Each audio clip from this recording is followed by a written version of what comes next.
G'day and welcome to another gun related video on my channel.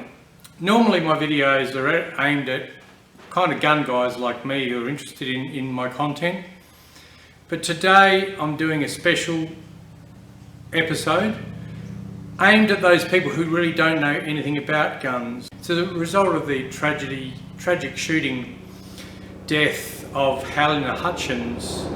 It's a terrible tragedy, and there wasn't a lot of, I saw it on my newsfeed last night. Being a gun guy, obviously took a lot of notice of it, and there wasn't a lot of information, although I've just looked at the net just now. As of 2 hours ago there was a feed, and it seems like the gun was handed to him. From what it says in this news feed, the gun was handed to him, and the gun prop expert said cold gun, which apparently means a gun which is unloaded, empty and safe, but apparently it wasn't. Apparently it had at least a live cartridge in it. That's the information that's coming at the moment. There's no information as to what type of gun it was, what type of ammunition or anything like that. But every article that I read on all the different news sites seems to go through the same thing. They talk about, this is mainly earlier this morning when there wasn't a lot of information out about the latest tragedy. They seem to go through the same thing. They go on and say a fragment must have hit them or something like that. And they say things like the gun misfired and a fragment hit them. And well, for a start, let's clear that up. When a gun misfires, that means you pull the trigger and nothing happens. It doesn't fire. It has a fault, whether an ammunition fault or a firearms fault. So misfiring does not directly cause injury. So that's just the wrong term used for a start. Now, the other thing that in every single one of these articles is they mention the two really well-known shooting deaths on a film set. Of course, one of them is Brandon Lee. The other one was John Eric Hexham, who died in 1984. All the international news stories have those two well-known cases. Here in Australia, of course, we had another one a few years ago. It was the shooting death of Johann Offner in 2017. So there's three prominent shooting deaths on film sets. So what I'm going to do now is I'm going to talk about the technical issues of blank firing guns, the dangers of blank firing guns. I have no experience in guns on a film set, but the actual principles are there. And in every single article, I've read dozens of articles this morning on all sorts of different news sites, and I've yet to find one that actually is correct. All of them have major flaws or mistruths or are plain wrong.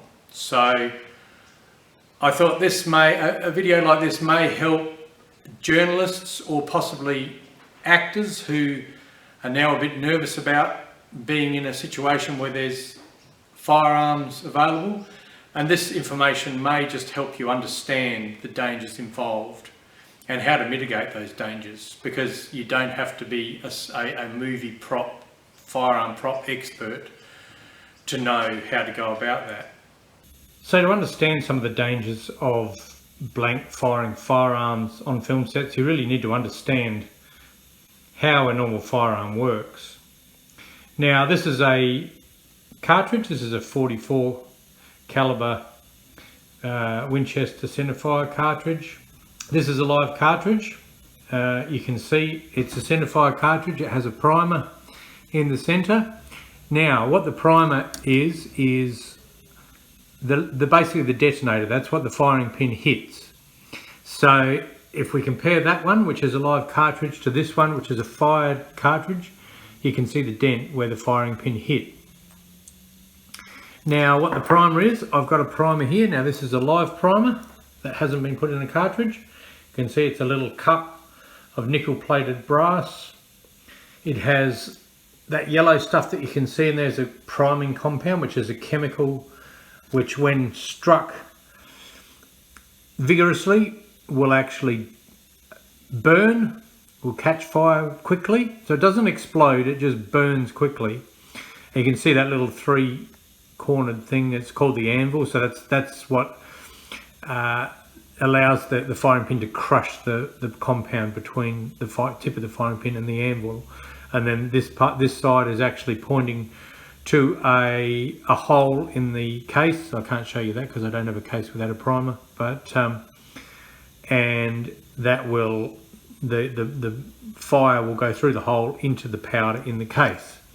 So that's the next thing. So inside the case you have a powder or propellant, as it's commonly known. Now again, it doesn't explode like people think. It actually just burns quickly and produces pressure.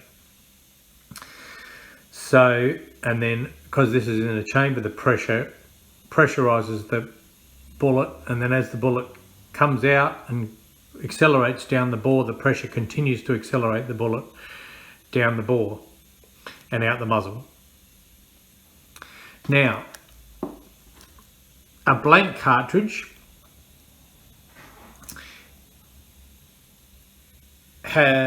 also has a primer. Now this is a rimfire cartridge, so it doesn't actually have a primer. The priming compound is actually in the rim of the cartridge. But this is actually an actual blank 22 caliber rimfire cartridge. So as you can see, instead of having a bullet, it has a crimped case. Now, this next point is very important when you're considering the danger of firearms on film sets. You need to understand how the noise from a blank firing cartridge firearm works. And after all, that's what they're after. That's what the film director is after. He wants the bang and possibly, you know, some flash or smoke or whatever, but mainly they want that bang of a cartridge firing. And as I've mentioned before, the powder in a cartridge doesn't explode, it burns quickly. Now, and what the bang is a pressure wave as the high pressure exits the muzzle. So in a normal firearm where you're firing a projectile, once the projectile leaves, a pressure wave follows it. In a lot of cases, a supersonic pressure wave, and that's what creates the bang. So therefore, in a blank cartridge, if we just had a cartridge and, you know, if you just had like a little cup, put some powder in and then a little bit of paper on top or something to hold it, you may not get enough pressure build up. Like as it starts burning, all the burning powder will start forward and the pressure will relieve, and you won't get too much of a bang. So therefore, in a blank cartridge, what you need to do is somehow contain the pressure for a short time in order to build up pressure in order to get a pressure wave to come out. Now in this case, in this cartridge, you can see what they've done. They've merely crimped the brass case. So when this is fired, as the powder inside starts to burn, the pressure has to build up to an extent to be able to bend that brass out. And this is a common sort of blank that would be used in the film industry, something like this. You can get the same sort of thing in a big cartridge like this, but you know, with a case crimped by special manufacturers of you know, movie prop cartridges. But you need to get the pressure up enough to bend that out and allow the pressure to come out the front of the cartridge, and then there should be enough pressure then to create a pressure wave and make a bang. Theoretically, if this was in a rifle or a pistol, that should open up and just the powder and gas should come out and nothing else.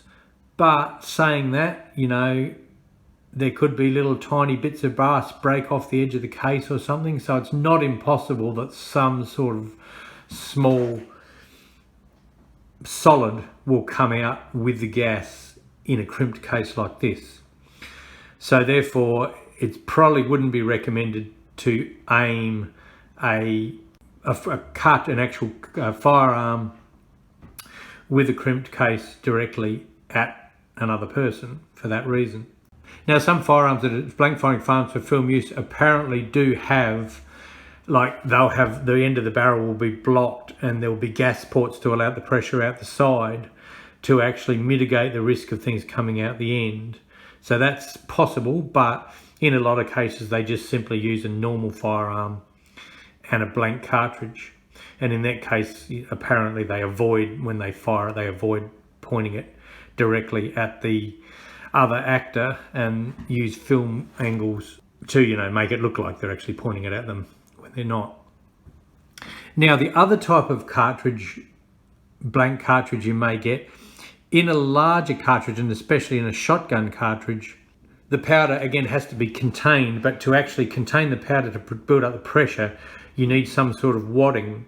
So shotgun cartridges are a little bit different to rifle and pistol cartridges, and they're typically a plastic case, or in some cases a cardboard, made of cardboard, but it's basically a reasonably low pressure cartridge compared to you know, rifles and pistols, but the principle is the same. So you've got a primer, a different type of primer, but a larger one, and then inside the case in a normal shotgun cartridge you've got some powder, and then there's actually a wad, a soft sort of thing that cushions the shot as it accelerates up the barrel and seals the gas from the burning powder. At the front you've got some shot, which is lots of little either lead or in some cases steel balls. They can be various sizes. And then in a normal cartridge, often the actual plastic cartridge has a sort of a crimp which holds it all in place. This is a cartridge that I actually loaded myself, and it's actually a live one. It's got shot in it, but as you can see, I've used a cardboard card with a crimp around it to retain everything in place. So if you were loading a blank shotgun cartridge, what you would do is you'd make it shorter. You'd probably make it shorter, so because you don't want to use too much, you don't need to use too much powder. So you'd maybe cut this in half, put your powder in the bottom of it. You put a bit of wadding, some paper or something like that at the top, just to actually seal the whole thing to allow pressure build up, as I mentioned. And then you'd put a card over the top like this and then crimp it. So the front would look the same, but the cartridge might only be half the length. And that's what you would use if you just want to bang and smoke and flash from a cartridge. But as I said, you've still got paper and gases and shock waves, supersonic speeds and extremely high energy coming out of the muzzle. So you don't want to be anywhere near that muzzle when that blank charge fires. So they'll put powder in the case, and intuitively you'd think, oh well, it's just paper. It's, you know, paper can't hurt you. But you got to remember, when that little bit of paper, which might only weigh a fraction of a gram, comes out of the muzzle of the gun, it may well be coming out at supersonic speed. If you're really close to a blank firing cartridge, and you know, especially one that's got paper wadding in it, when that wadding comes out, it will decelerate very quickly. So, you know, once you're a few meters away, you're probably safe. But if you're close enough to that paper wadding can actually, you know, be harmful because of its velocity. And by the same means, even if there's no solid material coming out of the muzzle, just the actual pressure wave, you know, when explosions happen in war or whatever, if you're close enough to an explosion and a pressure wave hits you without any solids, the pressure wave, if it's big enough, can be enough to kill you. Just going through your body damages your body. It's the same with a firearm. If you're close enough to the muzzle of a firearm and a very concentrated pressure wave comes out, then that can be harmful or even fatal, as we'll talk about in a minute. So first of all, let's talk about the Brandon Lee case. Now, it's such a complex technical case, this one. The firearm used in the Brandon Lee accident was a .44 Magnum revolver.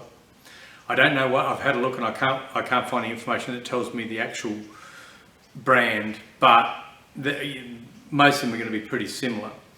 A common one, you're probably aware of Dirty Harry. You watch the Dirty Harry movies, he carries a Smith & Wesson Model 29. .44 Magnum revolver. So it was probably something similar to that.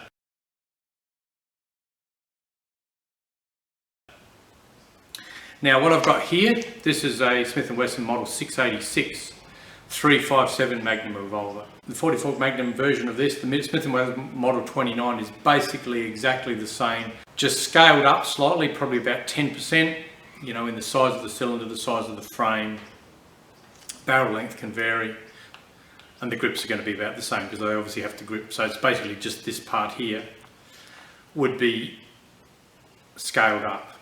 So this is an actual .44 Magnum case. Excuse the condition of it. It's an old one that I actually picked up on the range, so it was actually fairly corroded. I kind of cleaned it up just for this, but I thought, well, seeing we know exactly what sort of firearm killed Brandon Lee, I'll show you what it actually looks like. So this is a .44 Magnum case. This is a fired case, so you can see the primer's been dented. I showed you the size of a .44 Magnum cartridge previously. So the cartridges are loaded into the chambers of the revolver.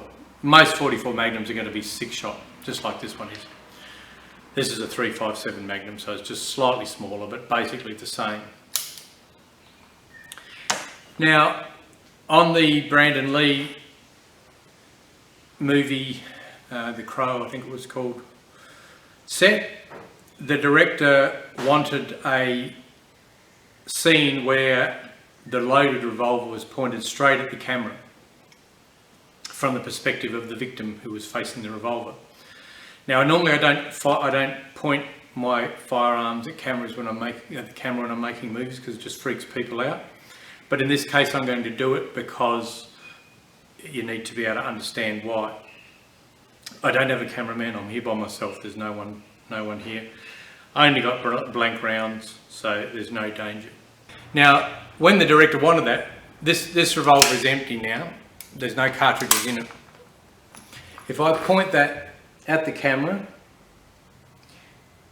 you can probably see, if you look here, you can see the four chambers that are visible are empty. So, you can't see the chamber that's lined up with the barrel, but it's just not good reality, because a fully loaded revolver, you're going to be able to see them. So the director of the movie wanted cartridges in the chamber. So to load a revolver, the cartridges just go into the back like this. Now these are blank cartridges. There's no powder in them. So again, I wouldn't point them at someone and name them, but they're not live rounds. Now, if we close that, if you look at the camera, and I'll check this footage in a second, but if you look at that, you can see the bullets in the four chambers that are visible. So in a movie situation, this is a reality. Like, it shows that the revolver is loaded. And that's what the director wanted in the case of that. Now I'm going to unload this because I'm not really that comfortable having even cartridges that look dummy cartridges in there in the chamber. Right, so I've got all my safety gear on because we're going to do an actual test now. Now, there's a cartridge I've prepared, the same as the firearms prop guy in the Brandon Lee movie did. He prepared some cartridges with no powder in them, a projectile so you could see it at the front, but they actually had live primers because I think he probably just got live cartridges and pulled them. So what I'm going to do is load this cartridge into the revolver. I'm going to fire it, as must have happened at some stage between it being loaded and Brandon Lee getting shot, and we'll see what happens.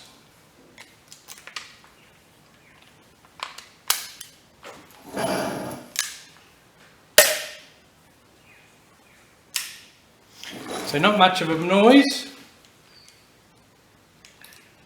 Now that's interesting. See, what's happened in this case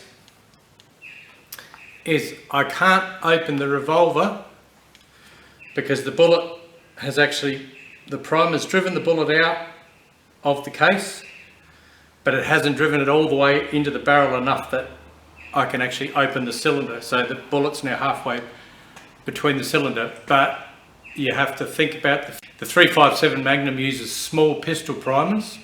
The 44 Magnum, being a much bigger case, uses a large pistol primer, a bigger, more powerful primer. So even though the bullet was bigger, it obviously had the power to drive it just that little bit further so that it was just here. So now what I'm going to have to do now is,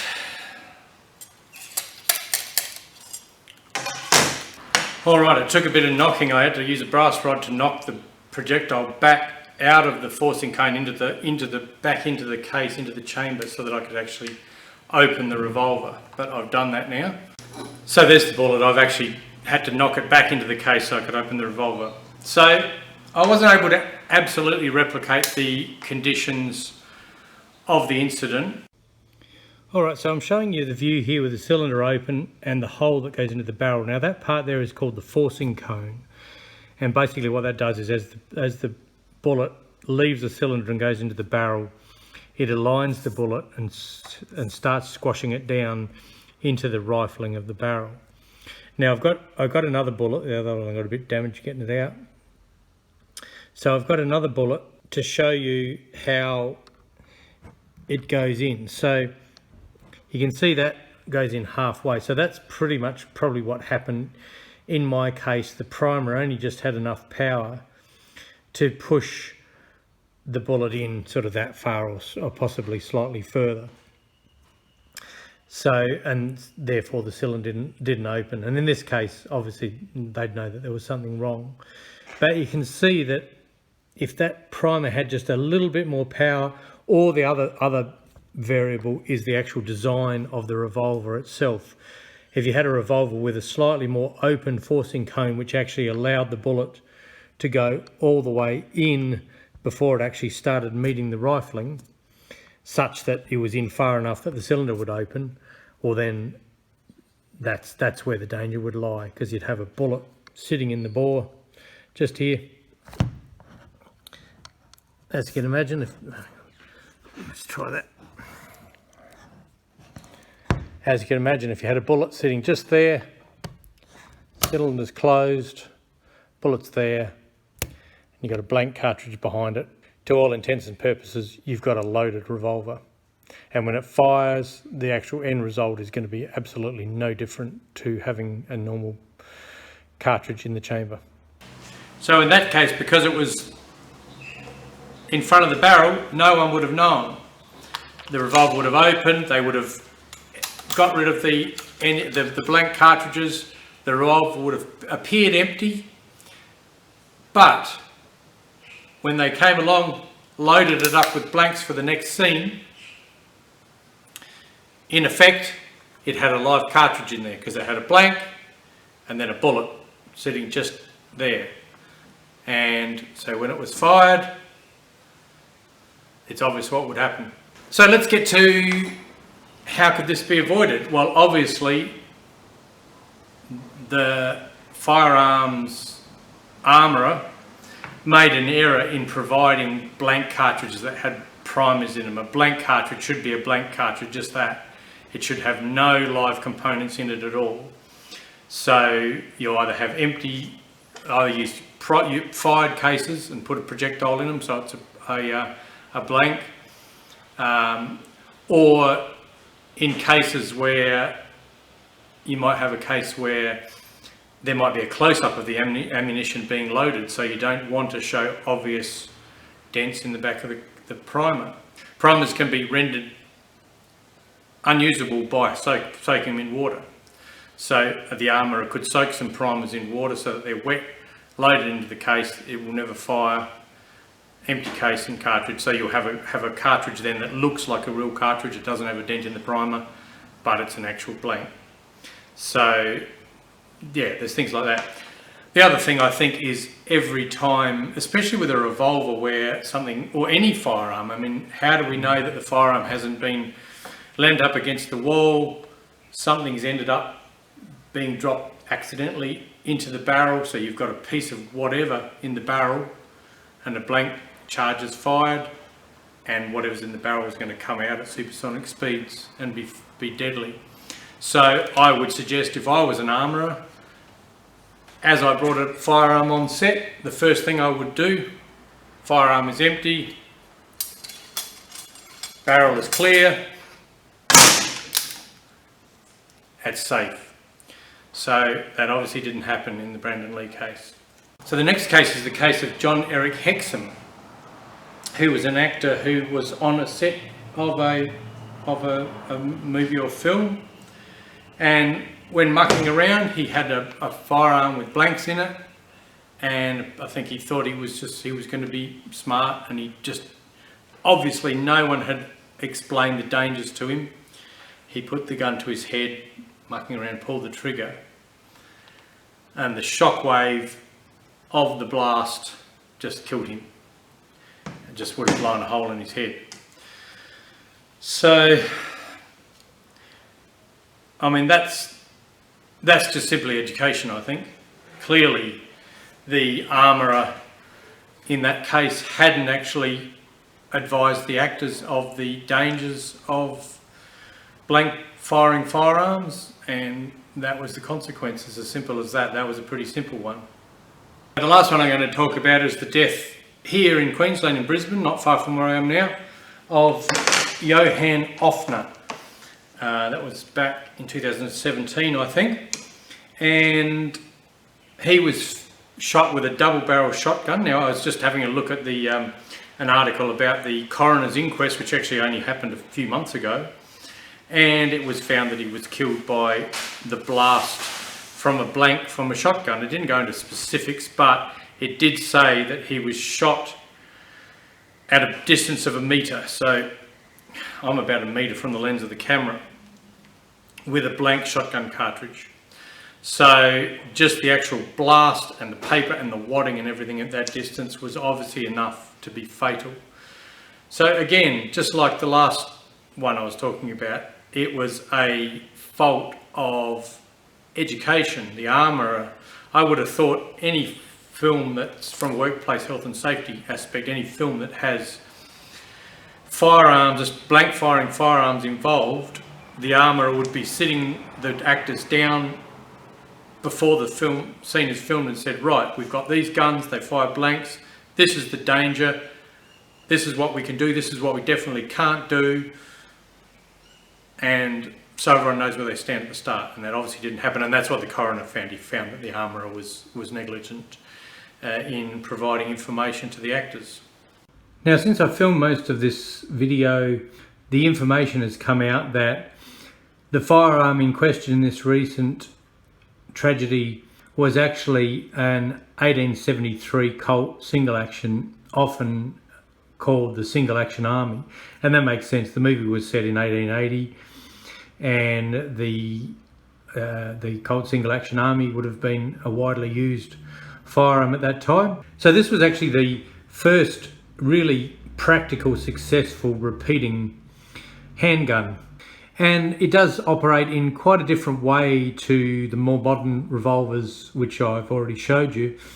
So I'm going to show you how they operate, and also just quickly discuss what may have led to a firearm with a live round being handed to Alec Baldwin. Now, this is actually a genuine Colt single action, this one. However, this is a 22 version, 22 rimfire. It's called a Colt Frontier Scout. It's basically exactly the same design as a Colt Single Action Army, just slightly smaller because it only fires a little 22 cartridge. It's about 7/8 the scale, but everything else is the same. So the concept is the same. The difference in these are they're actually single action. So for each shot, they have to be actually cocked and then the trigger pulled to release the hammer. But they also load in a very different way. So I'll show you how to load a single action army for a start, and then we'll discuss what may have went wrong in that recent case. So these revolvers have what's called a loading gate. So if we open that, you can see it gives access to the chambers in the back of the cylinder.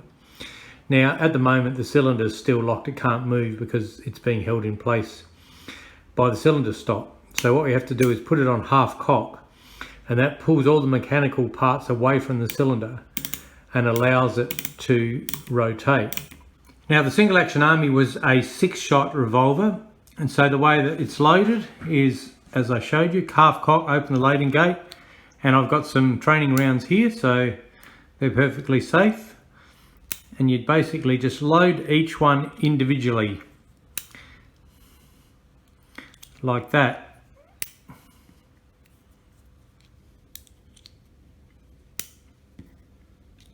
Alright, so if these were proper cartridges, this revolver would now be fully loaded.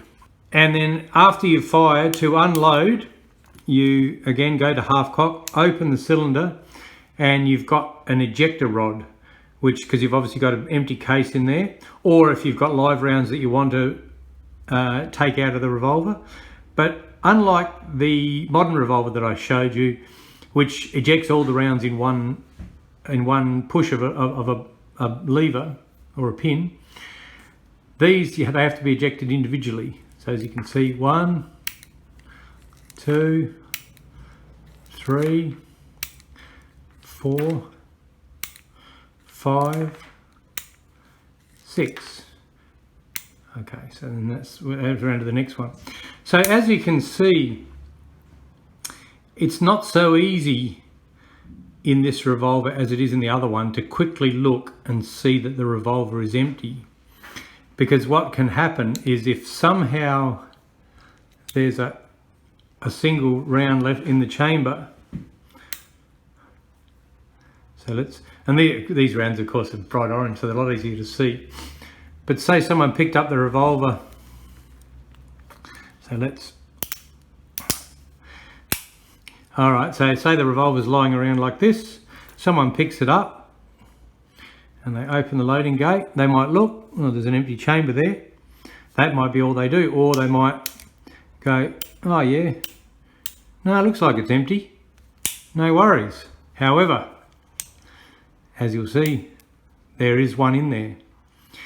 So it is possible, you know, of course I don't know and this information hasn't come out, but it is possible that someone previous to this had inadvertently left a round in the chamber, and then the person who handed it over and said gun cold had kind of looked and thought, oh yeah, that's empty, and hadn't looked. So of course, as a range officer, I'm an accredited range officer.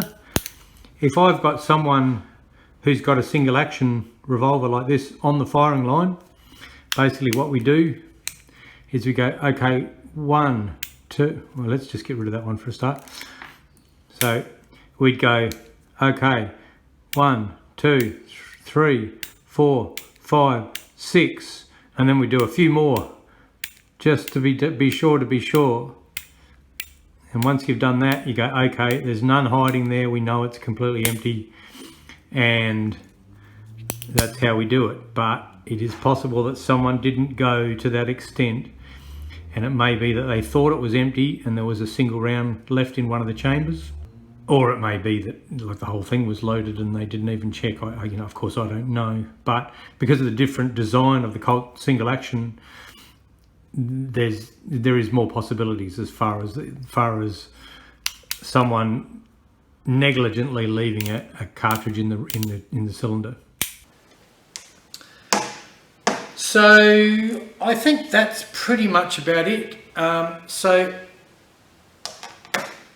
if you're a journalist, please, if you're going to write an article, write it factually. And if you're an actor who's worried about this, just take a note of everything I've told you and just be careful, be safe, follow the rules. If in doubt, ask the armourer. So hopefully we can avoid any accidents like this in the future. So until next time, thanks for watching.